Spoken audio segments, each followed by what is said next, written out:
नमस्कार, मैं आशीष मिश्रा और आपका स्वागत है अपडेट X24 की सच्ची, रहस्यमयी और हैरान कर देने वाली घटना में। दोस्तों, हमारे देश में मिलावट की बात कोई नई नहीं।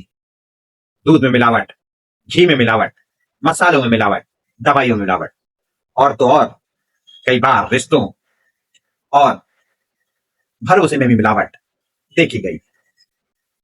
लेकिन क्या हो जब एक माता पिता को ये लगे कि उनके जीवन की सबसे बड़ी खुशी में भी मिलावट हो गई है।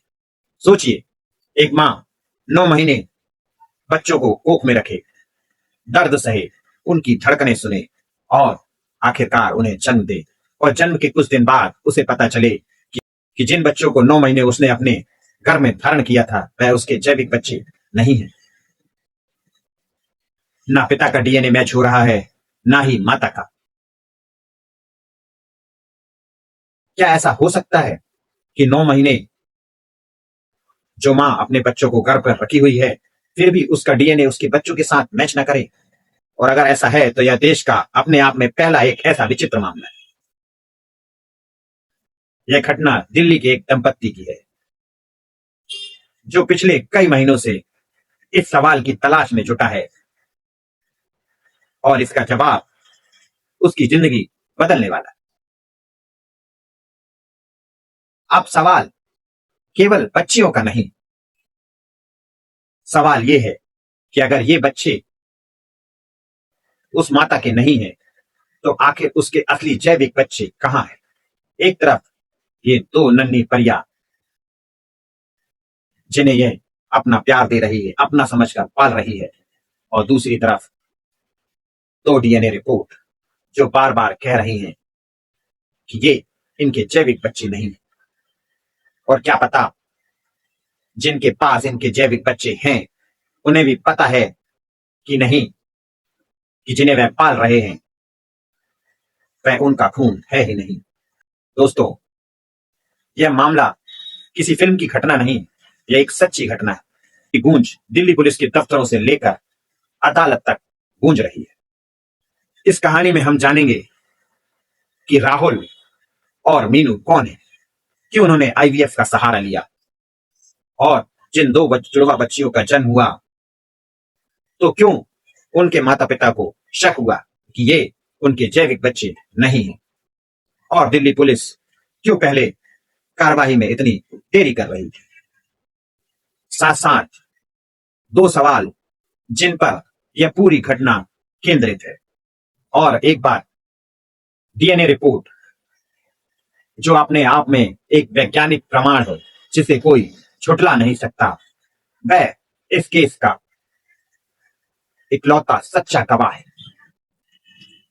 दोस्तों, यह घटना है दिल्ली के एक ऐसे दंपत्ति जिनका नाम राहुल राठौर और मीनू राठौर है। इनकी शादी होती है, शादी के कई साल बाद तक इन दोनों की खुशी लगातार बढ़ती रहती है, लेकिन इनके जीवन में एक कमी है, बच्चे की किलकारी की, जो इनके घर में नहीं गूंज रही थी। रिश्तेदार सवाल पूछ रहे थे, डॉक्टरों से सलाह ली जा रही थी, कई जगह माथे टेके जा रहे थे, लेकिन नतीजा जस का तस। लेकिन राहुल और मीनू ने कभी हार नहीं मानी। बड़े बड़े अस्पतालों, विशेषज्ञ डॉक्टरों से सलाह ली और आखिरकार दोनों दंपति को सलाह दी गई आईवीएफ तकनीक का सहारा लेने की। IVF, in vitro fertilization. जो नहीं जानते उनके लिए आसान भाषा में, महिला के एग को पुरुष के स्पर्म से मिलाया जाता है एक लैब में, और इसके बाद एम्ब्रियो तैयार किया जाता है। फिर एम्ब्रियो को महिला के गर्भ में स्थानांतरित कर दिया जाता है, महिला गर्भवती हो जाती है। देश और विदेश में लाखों ऐसे माता पिता है जिन्होंने इस तकनीक का फायदा उठाकर माता पिता बनने का सुख प्राप्त किया। जैसे ही राहुल और मीनू को आईवीएफ तकनीक के बारे में पता चलता है, दोनों दिल्ली के एक आईवीएफ सेंटर पर जाते हैं और जनवरी 2025 की शुरुआत में इनकी जांचें चालू होती हैं। डॉक्टरों से विचार विमर्श होता है, जिसके बाद आईवीएफ सेंटर के डॉक्टर कहते हैं कि आप दोनों माँ बाप बन सकते हैं। और फिर दोनों के एग और स्पर्म निकाले जाते हैं, एम्ब्रियो तैयार होता है और फिर मई 2025 में मीनू के गर्भ में एम्ब्रियो स्थापित कर दिया जाता है, जिसके कुछ दिनों बाद वह खबर आती है जिसका इंतजार दोनों दंपत्ति और इनके रिश्तेदारों को महीनों से था। लेकिन जब खबर आती है तो पता चलता है कि मीनू एक नहीं दो दो बच्चों की मां बनने वाली है। मीनू गर्भवती। अब तो परिवार की खुशी का ठिकाना ही नहीं था। मिठाई बांटी जाती है, पटाखे जलाए जाते हैं। अब समय आता है जनवरी 2026 का। 5 जनवरी 2026 को मीनू 2 जुड़वा बच्चियों को जन्म देती है। मिठाई बांटी जाने लगती है और घर में उत्सव सा माहौल हो जाता है। लोगों का आना जारी रहता है। लेकिन जन्म के कुछ दिनों बाद राहुल जब बच्चियों पर गौर करता है तो उसके मन में एक शक गहरा जाता है। चूंकि बच्चियां जुड़वा थीं, लेकिन उनकी शक्ल आपस में बिल्कुल नहीं मिल रही थी। एक बच्ची तो सामान्य सी लग रही थी, लेकिन दूसरी बच्ची के नैन नक्शा बिल्कुल अलग था। शुरुआत में मीनू और राहुल इस बात पर ज्यादा महत्व नहीं देते। समय बीतता जाता है, लेकिन समय बीतने के साथ उनका शक भी गहराता जाता है और 8 जनवरी 2026 को दोनों तय करते हैं कि हम डीएनए टेस्ट कराएंगे।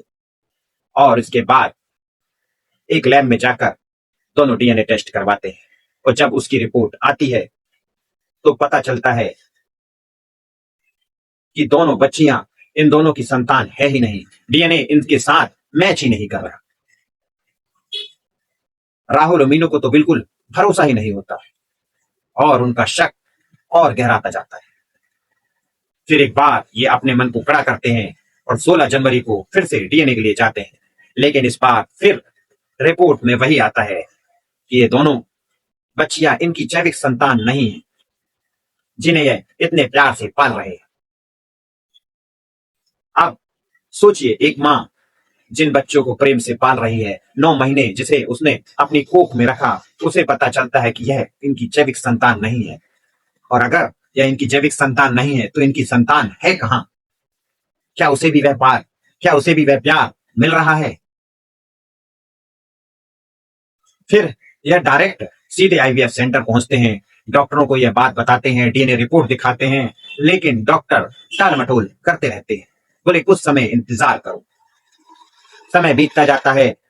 इसके बाद राहुल और मीनू पुलिस का दरवाजा खटखटाते हैं, लेकिन पुलिस कई दिन बीत जाने के बाद भी कोई कार्रवाई नहीं करती। वो कहती है कि कुछ समय इंतजार करो। इंतजार बढ़ने लगता है और मन बेचैन होने लगता है।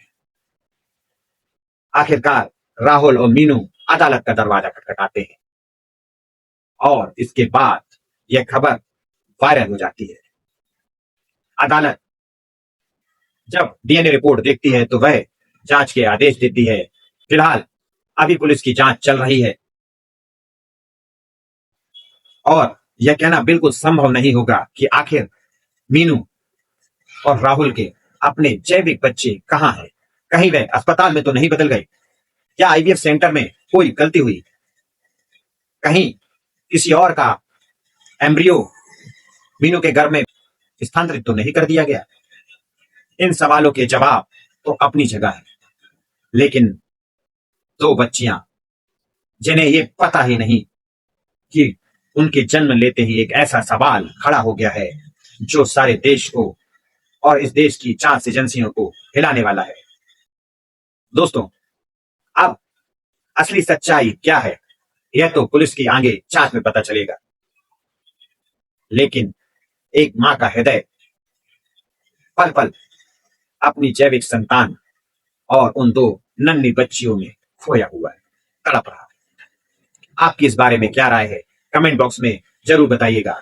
मिलते हैं ऐसे ही किसी सच्ची घटना के साथ। जय हिंद, जय भारत।